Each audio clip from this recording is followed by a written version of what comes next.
दिल्ली में पॉल्यूशन का लेवल इतना ज्यादा बढ़ चुका है कि सांस लेना भी मुश्किल होता जा रहा है। जैसा कि आप भी महसूस कर पा रहे होंगे कि पॉल्यूशन के कारण बिना मास्क लगाए घर से बाहर निकलना बहुत ही खतरनाक साबित हो सकता है हेल्थ के लिए। तो आज की इस वीडियो में हम ये डिस्कस करेंगे कि इस पॉल्यूशन के क्या क्या कारण हो सकते हैं और इस पॉल्यूशन से कैसे बचा जा सकता है। So welcome back to our channel the system of logic. My name is Vaishali. जैसा कि आप सभी जानते हैं कि अभी जो मेन मुद्दा चल रहा है वो है पॉल्यूशन, खराब एयर क्वालिटी की वजह से और जो उसका इफेक्ट पड़ रहा है कोविड-19 के पेशेंट्स पर। अथॉरिटीज के लिए पॉल्यूशन को कम करना एक बहुत बड़ा चिंता का विषय बन चुका है। बहुत सी स्टेट जिनको ऐसा लगता है कि पटाखों के कारण पॉल्यूशन का लेवल और ज्यादा बढ़ जाएगा, उन्होंने फायर क्रैकर्स को बैन करने का ऑर्डर ऑलरेडी इशू कर दिया है। हाल ही में एनजीटी यानी कि नेशनल ग्रीन ट्राइब्यूनल ने भी ये ऑर्डर इशू करते हुए लगभग दिल्ली की 24 डिस्ट्रिक्ट और दिल्ली की नेबरिंग स्टेट्स में पटाखों की सेल और उसके यूज पर कंप्लीट बैन लगा दिया है। एनजीटी ने यह ऑर्डर 9 नवंबर को इशू करा था और यह ऑर्डर 30 नवंबर तक फोर्स में रहेगा। एनजीटी ने यह ऑर्डर दिल्ली के बढ़ते पॉल्यूशन को देखकर दिया है। अगर अभी से ये हाल है और अगर पटाखों का इस्तेमाल किया जाने लगा तो हालात और ज्यादा बिगड़ सकते हैं। एनजीटी का ये ऑर्डर आने से पहले ही दिल्ली गवर्नमेंट ने पटाखों के यूज पर कंप्लीट बैन लगा दिया था। पिछले साल दिल्ली में ग्रीन पटाखों को यूज करने की छूट दी गई थी, लेकिन इस बार ऐसी कोई भी छूट नहीं है क्योंकि इस बार दिल्ली बहुत ही डिफिकल्ट फेज से होकर गुजर रहा है कोविड-19 की वजह से और बढ़ते एयर पॉल्यूशन की वजह से। एयर पॉल्यूशन की वजह से कोविड-19 के केसेस में बहुत ज्यादा बढ़ोतरी देखने को मिली है। अभी हाल ही में 11 नवंबर में दिल्ली में all time high corona cases पाए गए थे। तो इन्हीं सब चीजों को देखते हुए सरकार ये सब कदम उठा रही है। कुछ स्टेट ऐसे भी हैं जहां पर 2 घंटों के लिए ग्रीन पटाखों को यूज करने की अनुमति दी गई है, जैसे कि हरियाणा। लेकिन वेस्ट बंगाल, उड़ीसा, सिक्किम और राजस्थान में पटाखों के यूज पर कंप्लीट बैन है क्योंकि यहाँ पर पॉल्यूशन सबसे ज्यादा देखने को मिलता है और ये रूल ना मानने पर उचित कार्यवाही भी की जा सकती है। आखिरकार इतना पॉल्यूशन आता कहाँ से है?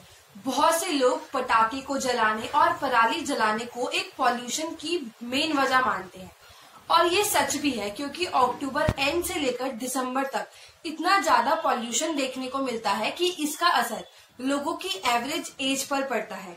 एक सर्वे के अनुसार ये बताया गया था कि उत्तराखंड के लोग 5 साल ज्यादा जीते हैं एज कंपैरिजन टू दिल्ली के लोग, क्योंकि दिल्ली के अंदर हर साल ऑलमोस्ट इससे कहीं ज्यादा पॉल्यूशन देखने को मिलता है।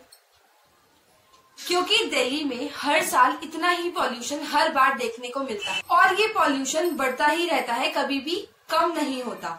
जैसे जैसे साल बढ़ते हैं वैसे वैसे ही पॉल्यूशन भी बढ़ता रहता है। ऐसे ही और भी बहुत से फैक्टर्स है पॉल्यूशन होने के, तो चलिए उनके बारे में बात करते हैं। ओवर पॉपुलेशन, ज्यादा पॉपुलेशन के कारण भी पॉल्यूशन फैलता है। Lack of political priority, motor vehicle emissions, wood burning fires, fires on agricultural land, exhaust from diesel generators, dust from construction sites, burning garbage, illegal industrial activities। तो ये सभी factors हैं जो दिल्ली और उसके आसपास के स्टेट्स पर हावी होते हैं और जिनकी वजह से पॉल्यूशन फैलता है और बढ़ता है। WHO यानी कि वर्ल्ड हेल्थ ऑर्गेनाइजेशन के अनुसार 2 मिलियन लोग यानी कि 20 लाख लोगों की मृत्यु हर साल केवल और केवल पॉल्यूशन की वजह से होती है और भारत में होने वाली मृत्यु के कारण में पॉल्यूशन 5वें नंबर पर है। अस्थमा और सांस से जुड़ी बीमारियों में पॉल्यूशन की वजह से डेथ होने के चांसेस कई ज्यादा बढ़ जाते हैं और दिल्ली में ऑलमोस्ट 50% बच्चों के लंग्स पर डायरेक्ट असर करता है ये पॉल्यूशन।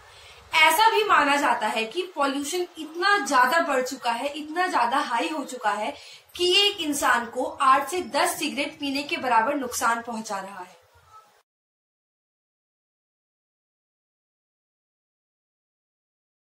एक तो ये पॉल्यूशन और ऊपर से इस कोरोना की दिक्कत ही पता नहीं चल रही है, ये बिल्कुल भी जाने का नाम ही नहीं ले रहा है। इस पॉल्यूशन के लिए जिम्मेवार कोई एक आदमी या फिर कोई एक समूह नहीं है।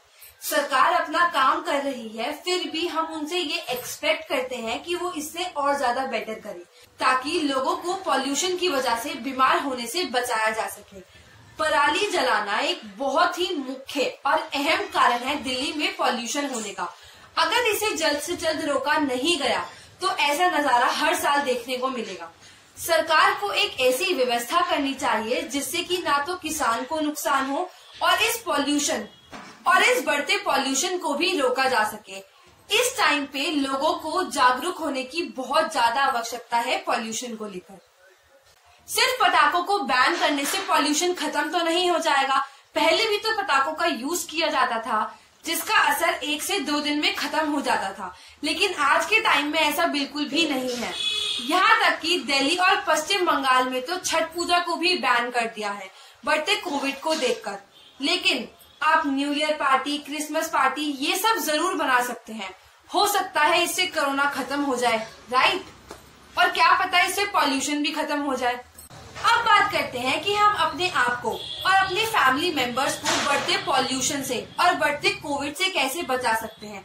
देखिए, जितना भी प्रिकॉशंस ले ले थोड़ा बहुत इफेक्टिव आएगा ही, लेकिन जितना हो सके हमें सेफ रहना चाहिए। केवल और केवल जरूरी काम से ही बाहर निकले। जितना हो सके पब्लिक ट्रांसपोर्ट का यूज करें और अपनी व्हीकल को रेस्ट दें। N95 मास्क का यूज करें जब भी आप कहीं बाहर जाते हो और सोशल डिस्टेंसिंग मेंटेन करके रखें।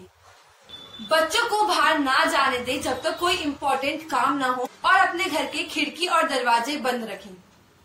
तो दोस्तों, वो सभी प्रिकॉशन उठाएं जो आपको और आपके फैमिली मेंबर को बढ़ते पॉल्यूशन से सेफ रखेंगी। और टाइम टू टाइम जो भी गवर्नमेंट और एनजीटी की गाइडलाइंस आती हैं उसका भी पालन करें। जब आप स्वस्थ रहेंगे तभी तो आप अच्छे दिन देख पाएंगे। तो आज की वीडियो यहीं तक। अगर आप हमारे चैनल पे न्यू हो तो हमारे चैनल को सब्सक्राइब जरूर करें और बेल आइकन को भी प्रेस करें ताकि आपको सारी नोटिफिकेशन टाइम टू टाइम मिलती रहे। Thank you so much for watching our video and wishing you and your family a very happy Diwali and safe Diwali.